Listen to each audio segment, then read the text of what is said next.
नमस्कार। आप देख रहे हैं द पब्लिक वर्ड। मैं सुभाष चौधरी हूँ।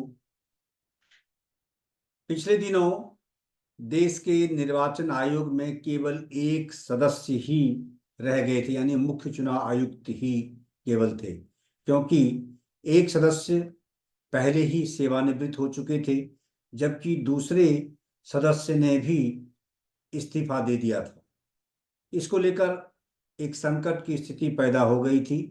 माना जा रहा था कि क्या अकेले राजीव कुमार, जो मुख्य चुनाव आयुक्त देश के हैं, अकेले ही लोकसभा चुनाव को संपन्न कराएंगे। इस पर बड़ा सवाल खड़ा होने लगा था। राजनीतिक प्रतिक्रियाएं भी आने लगी थी। सरकार पर हमले होने लगे थे इस स्थिति को लेकर। लेकिन आज प्रधानमंत्री नरेंद्र मोदी की अध्यक्षता वाली समिति ने देश के 2 चुनाव आयुक्तों का चयन कर लिया है। समिति के सदस्य एवं लोकसभा में कांग्रेस पार्टी के संसदीय दल के नेता अधीर रंजन चौधरी ने मीडिया को बताया कि चयन समिति ने सुखबीर सिंह संधू और ज्ञानेश कुमार, दोनों ही रिटायर्ड आईएएस हैं, को देश के अगले चुनाव आयुक्त के रूप में चयन कर लिया है। इस समिति में प्रधानमंत्री के अलावा केंद्रीय गृह मंत्री अमित शाह भी हैं। चुनाव आयुक्त के चयन की प्रक्रिया को लेकर कांग्रेस नेता ने बैठक में अपनी असहमति जताई। चयन समिति द्वारा चयनित आईएएस अधिकारी सुखबीर सिंह संधू और ज्ञानेश कुमार 1988 बैच के सेवानिवृत्त अधिकारी हैं।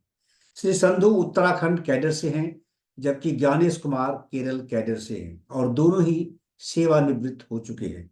सुखबीर सिंह संधू उत्तराखंड राज्य के मुख्य सचिव और national highway authority of India के अध्यक्ष सहित कई प्रमुख पदों पर रह चुके हैं, जबकि श्री कुमार यानी ज्ञानेश कुमार संसदीय कार्य मंत्रालय और सहकारिता मंत्रालय के सचिव के रूप में काम कर चुके हैं। यहाँ मैं आपको बताता चलूं कि सहकारिता मंत्रालय वही मंत्रालय है जिसका जिम्मा गृह मंत्री अमित शाह ही संभाल रहे हैं। इस मामले पर कांग्रेस नेता अधीर रंजन चौधरी ने पत्रकारों को बताया कि चयन समिति में मुख्य न्यायाधीश की जगह एक केंद्रीय मंत्री को शामिल करने वाले कानून को लेकर उनकी आपत्ति है। उन्होंने कहा कि देश के मुख्य न्यायाधीश को इस समिति में होना चाहिए था, लेकिन पिछले साल संसद से पारित कानून से अब यह चयन प्रक्रिया केवल औपचारिकता बनकर रह गई है, क्योंकि इसमें से जो सदस्य मुख्य न्यायाधीश थे उनका प्रावधान समाप्त कर दिया गया है।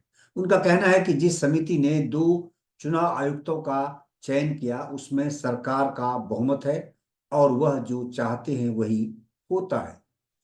अधीर रंजन चौधरी ने कहा कि उन्हें एक दिन पूर्व रात में चयन समिति की बैठक के बारे में जानकारी दी गई थी। उन्होंने कानून मंत्रालय से चुनाव आयुक्त के लिए तैयार सूची की मांग की थी और उन्हें 212 नामों वाली सूची मुहैया कराई गई थी। उन्होंने कहा कि एक दिन में इतने सारे उम्मीदवारों के बारे में पता करना या जांच करना संभव नहीं है। कांग्रेस नेता ने कहा कि बैठक से 10 मिनट पहले उन्हें 6 लोगों की शॉर्ट लिस्टेड सूची दी गई। उन्होंने कहा कि सरकार का बहुमत है, इसलिए उन्होंने अपने मनमाफिक चुनाव आयुक्त चुन लिए हैं, इसमें वो क्या कर सकते हैं।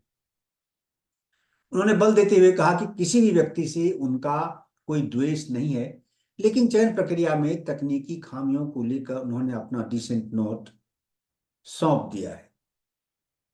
तो ये थी एक बड़ी खबर।